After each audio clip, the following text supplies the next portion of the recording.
नमस्कार। प्रसंगस में आप सभी का स्वागत है। प्रसंगस में शुरू करते हैं चर्चाओं के दौर। तो आज कोई विशेष चर्चाएं तो नहीं रही, लेकिन ईडी का मामला दोनों मुख्यमंत्री झारखंड और दिल्ली के मुख्यमंत्री को भी घेरे हुए है। अरविंद केजरीवाल ने ईडी के बिल्कुल मुकाबले की तैयारी कर रखी है। आज सुबह तो लगभग सोशल मीडिया में खबर आ गई थी कि केजरीवाल के दिल्ली स्थित सरकारी मुख्यमंत्री आवास को घेर लिया गया है, स्टाफ को भी अंदर नहीं जाने दिया जा रहा है, लेकिन ईडी ने उसका खंडन कर दिया। उसके बाद में 12 बजे अरविंद केजरीवाल ने एक प्रेस कॉन्फ्रेंस की। प्रेस कॉन्फ्रेंस में उन्होंने कई आरोप लगाए। उन्होंने बार बार ये कहा कि भाजपा अगर कोई ज्वाइन कर लेता है तो कितना भी भ्रष्टाचारी हो, कितने भी उस पर आरोप हो, वो सब गौन हो जाते हैं। और चुनाव के मौके पर उन पे इसी वजह से दबाव डाला जाता है। पहले दिल्ली चुनाव था, पंजाब चुनाव था, फिर 5 विधानसभाओं के चुनाव थे, तो बार बार में करते हैं। मैंने इसका जवाब भी दे दिया है। अब जवाब मेरे देने के बाद में ईडी संतुष्ट है या नहीं, इनको और कुछ पूछना है तो मैं और भी जवाब देने के लिए तैयार हूँ। तो ये तो रहा अरविंद केजरीवाल का मामला। झारखंड की बात करें, हेमंत सोरेन की, तो वो 3 दिन से लगातार इस प्रयास में, उनको भी खतरा महसूस हो रहा है कि जो खनन घोटाला हुआ है, खनन घोटाले में जो वहाँ के एक आईएएस अधिकारी हैं, डीएम हैं वहाँ के अभी वर्तमान में, वो राजस्थान से संबंधित है। तो राजस्थान में कई जगह छापे की कार्रवाई हुई थी कल, तो उससे भी ये माना जा रहा है कि अब पूरा शिकंजा ईडी कसता जा रहा है। और कभी भी बार बार में जो ये भी समाचार आ रहे हैं कि अब ईडी पूर्ण रूप से स्वतंत्र है कि उनको कभी भी गिरफ्तार कर सकती है। लेकिन गिरफ्तारी होती है या नहीं होती है, इस बीच में हेमंत सोरेन ने अपनी पत्नी कल्पना को मुख्यमंत्री बनाने के लिए पूरी एडी से चोटी का जोर लगा रखा है। उन्होंने अपने समर्थक विधायकों के साथ में कुछ समर्थकों को अज्ञातवास पर भी भेजा हुआ है। लेकिन कांग्रेस जो वहाँ समर्थन कर रही है, उसने अभी पत्ते नहीं खोले कि ऐसी स्थिति में वो क्या करेंगे। इसी बीच में वहाँ के जो राज्यपाल है, उन्होंने झारखंड के अंदर जो कानून सुरक्षा की व्यवस्था है, उस पर उन्होंने सवाल उठाए हैं। तो कई तरह के प्रश्नों में दोनों मुख्यमंत्री घिरे हुए हैं। बात कर लें कि राजस्थान में कल का दिन बहुत महत्वपूर्ण होगा, जहां अंतर्राष्ट्रीय स्तर पर, राष्ट्रीय स्तर पर जो एक सम्मेलन पुलिस के आधुनिकीकरण को होने जा रहा है, डीजीआईजी कॉन्फ्रेंस उसमें नाम दिया गया है। उसमें प्रधानमंत्री नरेंद्र मोदी, गृह मंत्री अमित शाह भी कल आ रहे हैं। और गुलाबी नगरी की धरती पर, यानी जयपुर की राजधानी, राजस्थान की राजधानी जयपुर की गुलाबी नगरी की धरती पर पुलिस के आधुनिकीकरण का एक खाका तैयार होगा। वो जो खाका तैयार होगा, आगे जाकर के वो क्या रूप लेगा, किस प्रकार से उस पर फॉलोअप किया जाएगा, लेकिन उसकी देन का श्रेय राजस्थान को जाएगा, राजस्थान की धरती को जाएगा। ये बहुत बड़ी राजस्थान की उपलब्धि होगी। और ये सबसे बड़ी बात है कि मुख्यमंत्री बनने के बाद में भजन लाल के प्रधानमंत्री अमित शाह, गृह मंत्री अमित शाह, ये इनके अलावा बड़े बड़े पुलिस के अधिकारी, गृह मंत्रालय के अधिकारी जयपुर आ रहे हैं। तो एक उनके लिए चुनौती है कि किस प्रकार से उनको व्यवस्थित रूप से उनके आवागमन में किसी तरह की कोई परेशानी नहीं हो, 3 दिन का सम्मेलन चल जाए। और इसी को लेकर के प्रधानमंत्री कल सीधे जब दिल्ली से आएंगे तो एयरपोर्ट से सीधे वे भाजपा मुख्यालय जाएंगे, जहां वे भाजपा के पदाधिकारियों, हो सकता है मंत्रिमंडल के मंत्रियों से भी वो सीधा संवाद कर सकते हैं, कुछ चुने हुए कार्यकर्ताओं से भी संवाद कर सकते हैं। इसी को लेकर के आज मुख्यमंत्री जो, उनको आज राजसमंद और पाली जिले में आना था, लेकिन खराब मौसम के चलते उनका जो हेलीकॉप्टर उड़ान नहीं भर सका। इसको लेकर के दोनों ही कार्यक्रम उनके निरस्त हो गए। हालांकि दिया कुमारी अपने पुराने लोकसभा क्षेत्र में रही थी, जहां उनका जगह जगह स्वागत हुआ, लेकिन भजनलाल शर्मा ने इस समय का सदुपयोग करते हुए भाजपा मुख्यालय में कार्यकर्ताओं के साथ में, सीपी जोशी के साथ में कल प्रधानमंत्री के आने की तैयारियों को लेकर के और जो संवाद कार्यक्रम है उसको लेकर के वहाँ उन्होंने चर्चाएं की।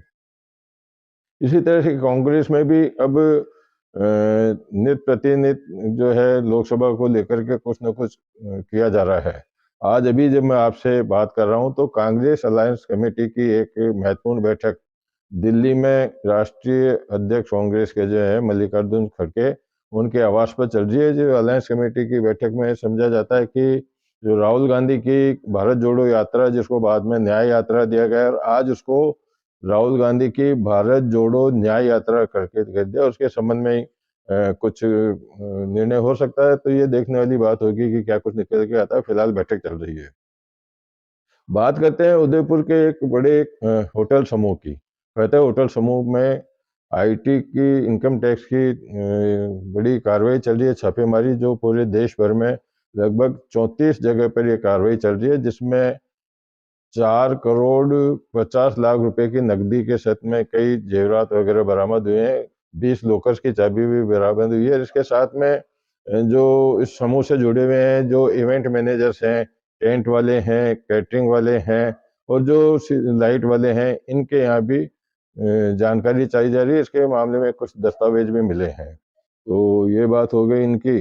अब आगे चल के बात करते हैं तो पंजाब में जब आप पार्टी की सरकार बनी थी, उससे पहले उनके मैनिफेस्टो में ये बात कही थी, मुख्यमंत्री भगवंत मान ने भी कही थी कि वो एक व्यक्ति एक पेंशन वाली स्कीम योजना अपने प्रदेश में लागू करेंगे। तो कल जो राज्यपाल हैं पंजाब के बनवारी लाल, उन्होंने उनकी मंशा के अनुसार उस आदेश को पारित करने की स्वीकृति जारी कर दी है। और हिंदुस्तान में ये पहला प्रदेश होगा जहां एक व्यक्ति एक पेंशन, यानी कि एक विधायक अगर 2 बार विधायक बन जाता है, 4 बार विधायक बन जाता है, 5 बार विधायक बन जाता है, लेकिन उनको एक बार की ही पेंशन मिलेगी। पेंशन की बात चली है तो पेंशन की बात राजस्थान की भी कर लेते हैं। राजस्थान में आपको चौंकाने वाले आंकड़े सामने आएंगे कि राजस्थान में जो सामाजिक सुरक्षा के तहत जो पेंशन दी जा रही थी, उस पेंशन के अंदर 4 लाख लोगों की एक ऐप के अंदर जो जांच की गई ऐप के माध्यम से, तो उसमें 4 लाख लोगों का फर्जीवाड़ा पाया गया, जिसमें 1,13,000 तो राजस्थान के बाहर के लोग हैं जो सामाजिक सुरक्षा का फायदा उठा रहे थे। इसके अलावा भी लगभग 44,000 सरकारी कर्मचारी है। सरकारी कर्मचारी यहाँ से भी तनख्वाह ले रहा है और सामाजिक पेंशन का भी दुरुपयोग करके वो ले रहा है। तो इस तरह से 4 लाख लोगों की पेंशन रोक दी गई है। सामाजिक सुरक्षा की जो ये पेंशन है, उसमें एसएसआई का एक ऐप होता है, उसके माध्यम से सारी बात आई है। अब बात कर लेते हैं ठंड की। ठंड का प्रकोप अपने राजस्थान में ही नहीं, पूरे उत्तरी भारत के अंदर जबरदस्त चल रहा है, जिसको लेकर के अब सरकारें भी अलर्ट हो गई है। दिल्ली में अगर बात करें तो एनसीआर में जो पालम एरिया है, वहाँ पर 11 डिग्री सेल्सियस तापमान रहा। नोएडा में 11.1 डिग्री सेल्सियस का तापमान रहा। इसको देख करके वहाँ के विद्यालयों में समय परिवर्तन किया गया है। उत्तर प्रदेश में जो सामान्यतः विद्यालयों का समय 10 बजे से 3 बजे तक कर दिया गया। इसी को लेकर के जयपुर में भी अभी, हालांकि शिक्षा विभाग ने ये आदेश जारी कर दिया कि जहाँ जरूरत हो वहाँ अवकाश घोषित किया जा सकता है। तो अभी 25 दिसंबर से 5 जनवरी तक का अवकाश राजस्थान में चल रहा है शिक्षा विभाग के अनुसार। लेकिन जयपुर कलेक्टर ने एक आदेश जारी किया है, जिसमें 8वीं कक्षा के सरकारी और गैर सरकारी विद्यालयों का 13 जनवरी तक अवकाश रहेगा। हो सकता है दूसरे कलेक्टर भी इस तरह की कोई उनको अगर सूचना मिलती है, उनको शिक्षा विभाग के जो जिला शिक्षा अधिकारी हैं, स्वयं शिक्षा अधिकारी हैं, वो अगर कोई जानकारी देते हैं तो उसके ऊपर कलेक्टर भी अन्य प्रदेश राज्यों में भी इस तरह की घोषणा कर सकते हैं। अभी कुछ दिनों पहले, 3 दिन पहले की बात है कि दरगाह क्षेत्र के लंगर खाना में एक 3 मंजिला मकान गिर गया था। हालांकि मकान पे स्टे आया था, इसलिए प्रशासन नहीं गिरा पा रहा था। हालांकि मकान खाली था, लेकिन कोई बड़ी जानहानि हुई नहीं। इसको लेकर के प्रशासन अब सतर्क हो गया है। नगर निगम अजमेर ने वहाँ कार्रवाई करते हुए 6 होटलों को जो अवैध रूप से बनी हुई थी, उनको सीज किया है।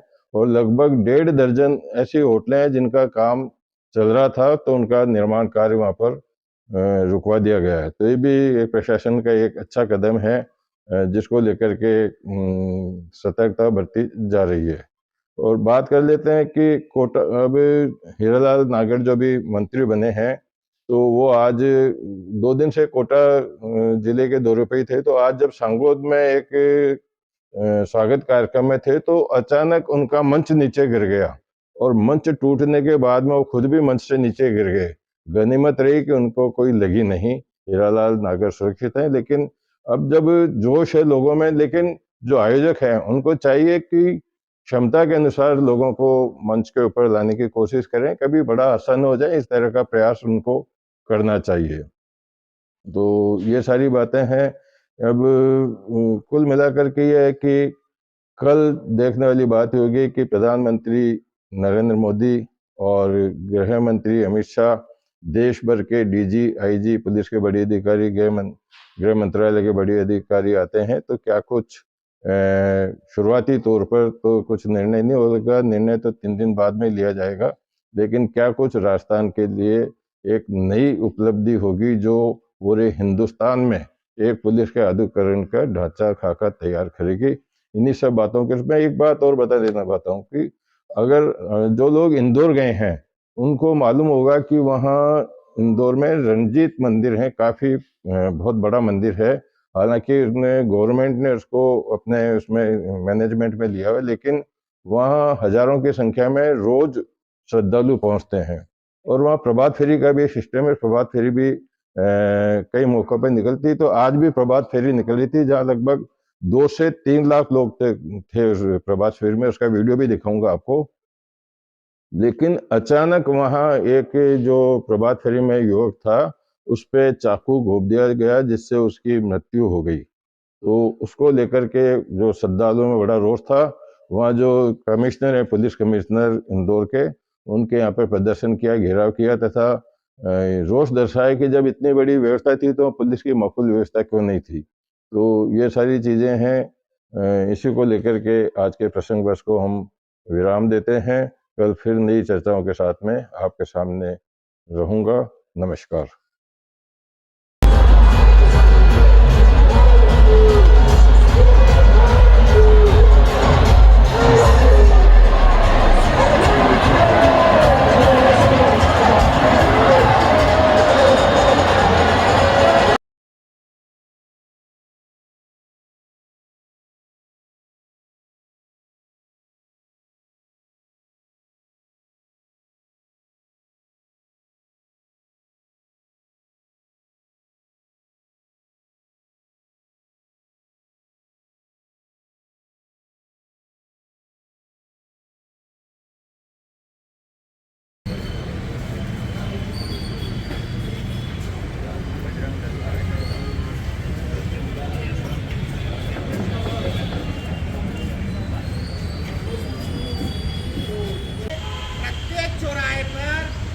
प्रशासन, एम्बुलेंस की गाड़ियाँ इस प्रकार से घाटी में व्यवस्था की जाती है। इसी प्रकार से बाबा रणजीत की यात्रा में भी पुख्ता सुरक्षा रहेगी, चिकित्सा सेवाएं रहेगी। ऐसी 4 मांगों को लेके हम सीमांत के सम्मुख इनके ऑफिस में आए हैं और इनसे मकान तोड़े जाए। इसलिए हमारी मांग है कि हमें जानकारी है कि नशे के आदि युवक थे जिन्होंने हमला किया। तो इंदौर शहर में नशे के खिलाफ हमारा अभियान पहले भी चलता रहा है और हम पुनः आपसे तीसरी मांग के रूप में मांगते हैं कि इस शहर में नशे के विरुद्ध